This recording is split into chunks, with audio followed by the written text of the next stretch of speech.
Memory management in OS. OS means operating system.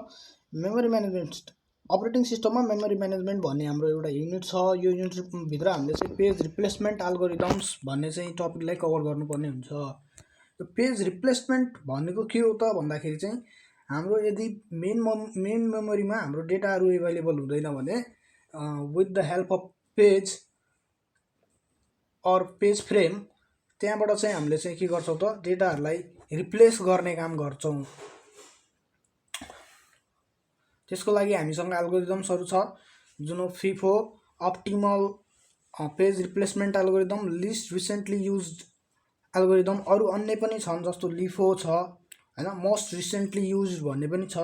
तर चाहिँ हाम्रो सिलेबसमा BICTE अथवा BCA को कोर्समा mostly FIFO optimal list recently used यिनै टपिकबाट मात्रै तिमीहरुलाई क्वेशन आउने भएको हुनाले चाहिँ पढ्नुपर्ने हुन्छ। पहिलो छ हाम्रो चाहिँ FIFO। यसको FIFO भन्ने बित्तिकै के हो त फर्स्ट इन फर्स्ट आउट, जुन पहिला आउँछ त्यसले चाहिँ आफ्नो काम गर्छ अनि फर्स्टमै चाहिँ आउट हुन्छ भन्ने कुरा चाहिँ FIFO मा छ। अब त्यसको क्वेशन हेर्ने छ हामीसँग। तिमीहरुलाई चाहिँ क्वेशन एक्जाममा यसरी सोध्ने गर्छ, स्ट्रिङ रिफरेन्स कुनै नम्बरहरु दिएर त्यसपछि विथ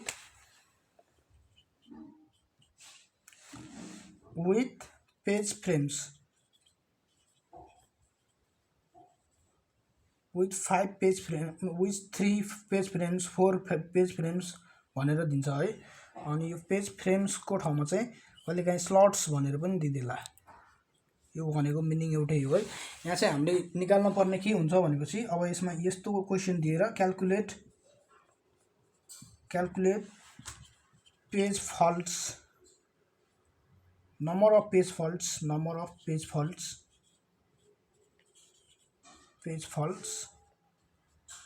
फल्ट्स र नम्बर अफ हिट निकाल्नु पर्ने छ है।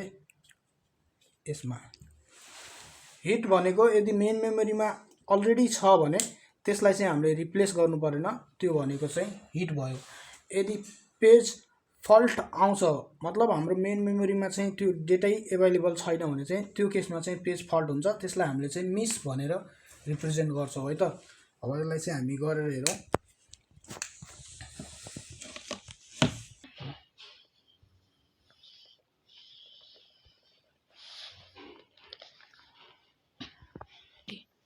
अब यहाँ हेर्नु त तीनवटा हामीले चाहिँ पेज फ्रेमहरु चाहिँ यहाँ क्वेशनमै दिएको छ।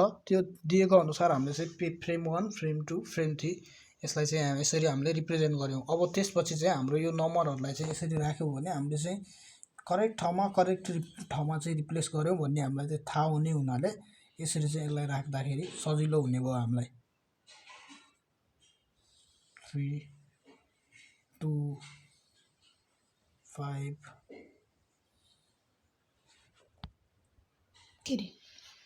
यो हाम्रो चाहिँ माथिको दिएको स्ट्रिङ नम्बरहरुलाई चाहिँ हामीले चाहिँ सिम्पली यहाँ राखेको मात्र छौं अहिले। अब यिनहरुलाई चाहिँ प्लेस गर्दै जाने हो। अब प्लेस गर्दाखेरि चाहिँ यो 5 फर्स्ट फ्रेममा हाम्रो चाहिँ स्पेस छ हैन, यहाँ स्पेस तीनवटा स्पेसहरु अवेलेबल छ भनेपछि यो 5 जस्ताको त्यस्तै हामीले चाहिँ यहाँ फर्स्ट फ्रेममा राख्न मिल्यो। त्यसपछि फेरि अर्को चाहिँ 4 छ भनेपछि यहाँ 4 पनि राख्न मिल्यो अनि यो 5 पनि यो फ्रेममा आउने नै भयो। अब 3 छ भनेपछि 3 पनि यहाँ तेस्रो फ्रेममा आउने भयो। त्यसपछि 4 र 5 जस्ताको त्यस्तै। अब हाम्रो चाहिँ 2 छ भनेपछि यो 2 चाहिँ हाम्रो चाहिँ यो फ्रेममा एभाइलेबल छैन भनेपछि अब हामीले चाहिँ के गर्नु पर्यो त रिप्लेस गर्नु पर्यो। रिप्लेस गर्ने बित्तिकै हामीले चाहिँ यहाँ चाहिँ के लेख्ने मिस भनेर लेख्ने। अनि त्यसपछि यो पनि हाम्रो चाहिँ फर्स्टमा रिप्लेस नै गरे हो। यिनी सबै के हुन्छ मिसै भएको छ है। छैन भनेपछि अब चाहिँ फर्स्टमा हामीले चाहिँ कुनमा F1 मा फ्रेममा राखेको थियौ नि यो भ्यालुलाई 5 को ठाउँमा चाहिँ हामीले चाहिँ 2 राख्ने।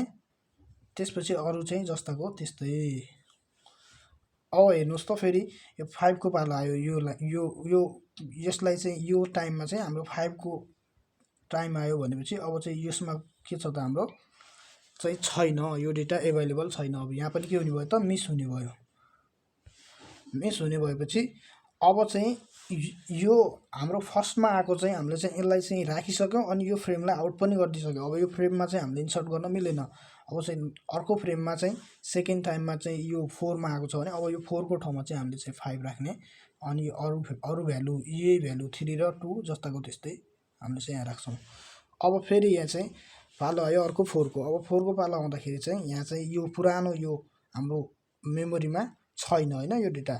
अब यो छैन भनेपछि यसलाई पनि हामीले रिप्लेस गर्नु पर्यो। यो याम लेख्नु पर्यो। याम भनेको पेज फल्ट्सहरु हो है यो भनेको चाहिँ। अब चाहिँ यो 4 लाई चाहिँ हामीले चाहिँ भर्खरै यो 2 वाला गर्यौ भने अब यो 2 मा चाहिँ हामीले राख्न मिलेन।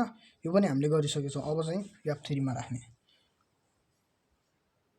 4 5 2 4 5 2। अब हेरौँ त यहाँ 6 छ। अब यो 6 मा हाम्रो यहाँ चाहिँ अलरेडी मेमोरीमा चाहिँ छैन नि डेटा छैन। भएको भए के गर्थ्यौ त हिट गर्थ्यौ। छैन भनेपछि चाहिँ अब हामीले के गर्नु पर्यो रिप्लेस गर्नु पर्यो। रिप्लेस गर्ने बित्तिकै के हुन्छ त याम फेरि पनि मिस भयो। मिस भएपछि अब चाहिँ फेरि यो 6 लाई हामीले चाहिँ अरु कुरा गरिसक्यौ। हामीले 3 को सम्म गरिसकेछौं भने अब फेरि चाहिँ हाम्रो यो 2 को पालोमा चाहिँ फर्स्ट भएको छ नि हैन। अब 2 को ठाउँमा चाहिँ 6 5 र 4 जस्ताको त्यस्तै।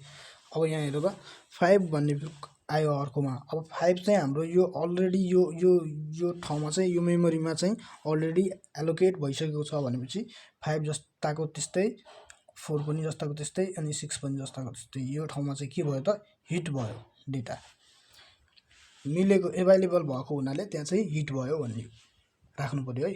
अब फेरि यहाँ 4 छ यो पनि हाम्रो चाहिँ हिट भइरहेको छ। यहाँ 4 अलरेडी अवेलेबल छ यो ठाउँमा भनेपछि यो पनि हिट भयो हिट। अब हाम्रो चाहिँ 3 छ। यो 3 छ भनेपछि यहाँ चाहिँ छैन है। यो यहाँ छैन भनेपछि अब चाहिँ हामीले चाहिँ 2 को ठाउँमा चाहिँ 6 राखिसकेका थियौं हैन पहिला। अब भने चाहिँ 5 को ठाउँमा चाहिँ हामीले 3 राख्नु पर्ने हुन्छ है।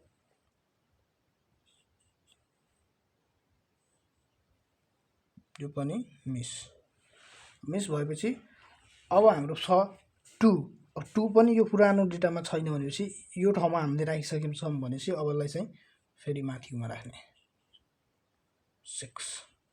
यो पनि हाम्रो के हो त रिप्लेस भएको।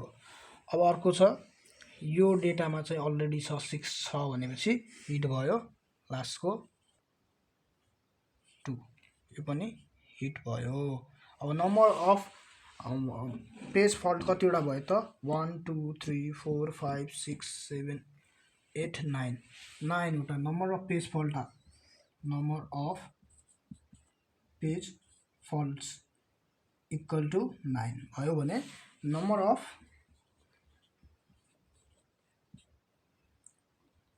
हिट कति भयो त नम्बर अफ हिट कति भयो एउटा दुईटा तीनटा भनेपछि 3 वटा। यसरी चाहिँ हामीले चाहिँ क्याल्कुलेट गर्नुपर्ने हुन्छ फिफो को केसमा।